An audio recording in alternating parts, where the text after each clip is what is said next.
पश्चिम बंगाल का कोलकाता दक्षिण लोकसभा सीट चुनावी राजनीति के लिहाज से बेहद महत्वपूर्ण और लोकप्रिय सीट माना जाता है, जो कि 9 सालों से टीएमसी का गढ़ रहा है।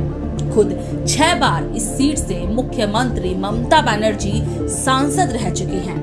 पिछले लोकसभा चुनाव 2019 में टीएमसी उम्मीदवार माला रॉय ने बीजेपी उम्मीदवार चंद्र कुमार बोस को शिकस्त दी और इस सीट पर अपना कब्जा जमाने में कामयाब रही।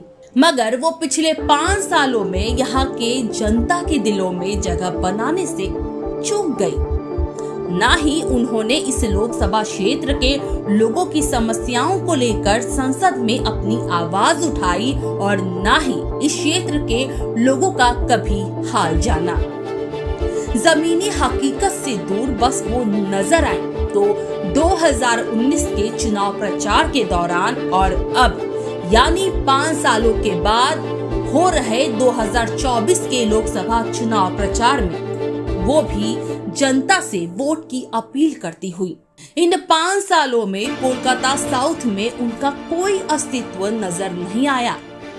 लोगों का कहना है कि 5 सालों में माला रॉय एक बार भी उनकी समस्याएं जानने नहीं आई। लॉकडाउन के टाइम में जो कैसे हुआ नहीं हुआ, आदमी को कैसे था नहीं था, आगे तो पूछेगा। यहाँ पर कोई भी नहीं है। यहाँ पर आदमी लोग यहाँ पर पूरा कैंप बंद कर दिया। यहाँ पर आदमी लोग बाहर नहीं निकलने पा रहा यहाँ से लॉकडाउन के टाइम में 2021 में। संसद है 5 साल का, एक दिन ये एरिया में नहीं आया। यहाँ से कालीघाट में रहता है, यहाँ पर चुनाव का टाइम में आया। बस्ती का अंदर में घुसने में उसको लाज लगता है, शर्म लगता है, यहाँ से सीधा निकल जाता है। आया इधर से सीधा निकल गया। 5 साल में तो एक बार भी नहीं आया, कोई काम नहीं किया।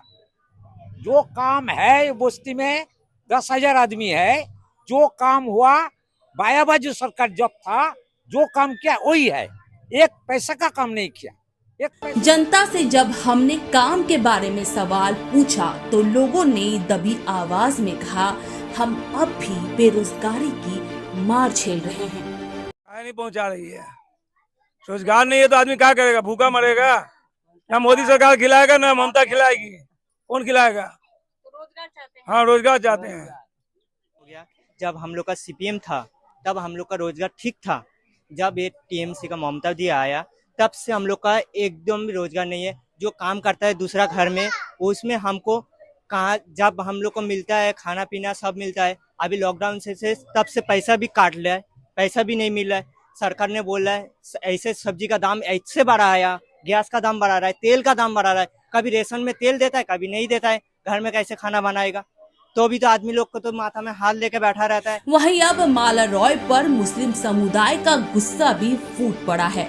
उनका आरोप है कि माला रॉय ने संसद में एनआरसी, डिटेंशन कैंप और राम मंदिर के बारे में सवाल पूछकर बंगाल के 27% मुसलमानों की भावनाओं का अपमान किया है।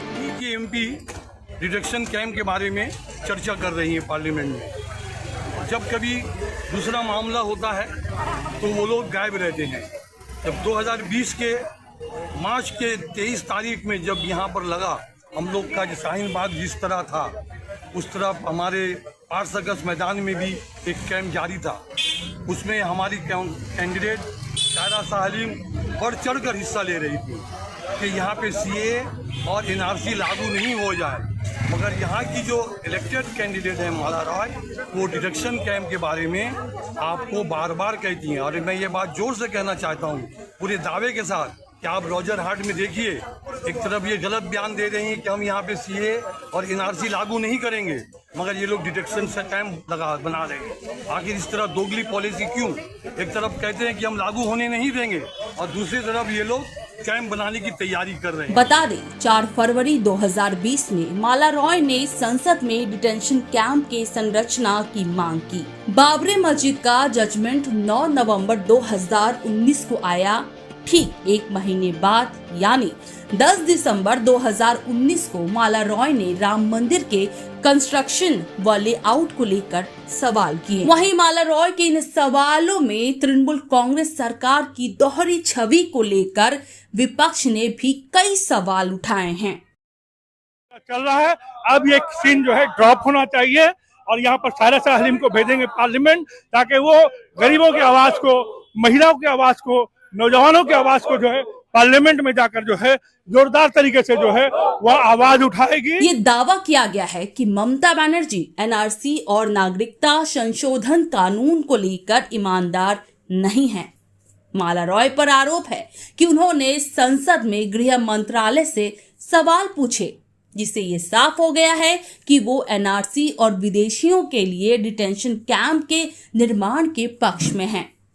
एक तरफ जहां ममता बनर्जी बंगाल के लोगों को रोजगार दिलाने की बातें करती नजर आती हैं, तो वहीं माला रॉय संसद में बढ़ती बेरोजगारी को लेकर सवाल पूछने के बजाय डिटेंशन कैंप और राम मंदिर की संरचना को लेकर सवाल करती हैं, जिससे यह साफ हो जाता है कि टीएमसी की कथनी और करनी में जमीन आसमान जितना अंतर है।